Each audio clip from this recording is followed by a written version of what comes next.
Welcome back, Vibe Tribe. It's your boy Mickey Made It. Right now, right this moment, I want you guys to just give yourself a second, get your energy together, and get ready for this episode. If you're new to the channel, you know what to do to the channel. Subscribe right now. Vibe Tribe, let's get it. On today's episode, we're talking about why some people just love being single. See, when we think about single life in the usual way, from the perspective of people who just assume that everyone wants to couple up and that coupled life is superior to the single life, then we end up with stories about those poor single people and their lesser lives. When we instead consider what is great about being single from the perspective of single people who like being single and back our stories with scientific research, then we have a new and empowering way of thinking about the single life.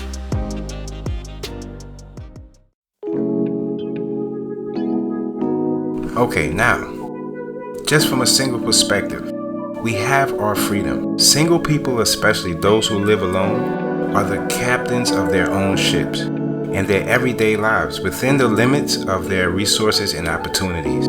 They get to arrange everything as they like it. That includes things like deciding what to eat, when to sleep, whether to exercise and eat right, or just watch Netflix and chill, without getting the side eye from anyone else. And that's just the small stuff. In deeper and more meaningful ways too, people who love being single use their freedom to do what really matters to them. That can mean pursuing passions, leaving a lucrative position to have a life that is more fulfilling, or being there for people who mean the most to them when they are most in need. See, valuing freedom is sometimes dismissed as crass or selfish. A lot of people wag their fingers and warn the individualistic values will only make it miserable in the end. But that's not what the research shows. Analysis of data from more than 200,000 people show that people who embrace values such as freedom, creativity, and trying new things are happier. And that's true for people who are married and people who aren't. But single people get even more happiness out of their valuing of freedom than married people do. See, we are more connected if we want to be. From the perspective of people who are coupled or who want to be, single people are alone and unattached, and they don't have anyone. What people don't know is research shows different in those stereotypes. See, people who move in with a romantic partner or who marry tend to be more insular, research shows. A lot of people say that couple people have the one while single people have the ones. I think it's even better than that. We have our freedom, and that means we can value as many different people as we like, or as few. Some single people don't want big social networks or circles of friends. What's great about being single is that you can curate the kind of life that works best for you. Difference is we get to value and prioritize the people we care about. See, single people cherish their solitude. From the perspective of people who are coupled or who want to be, single people are lonely.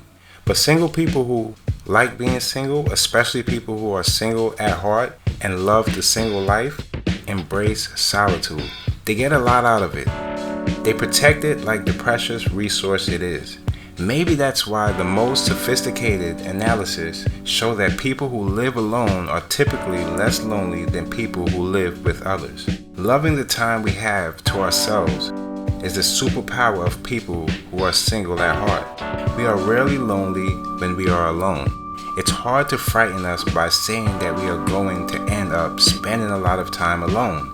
For us, it would be scarier to suggest that there could come a time when we cannot get all the solitude we want. We figure out how to get things done. A hot topic among people who study couples is the matter of who does what tasks and chores. It is true that single people who live alone have to do everything themselves, or else find other people to hire or help them. but we're not fighting with anyone about who does what. And in the process of figuring out how to get things done, we develop skills that last a lifetime. Maybe that's one of the reasons why, in later life, people who have been single for a long time do so much better than expected.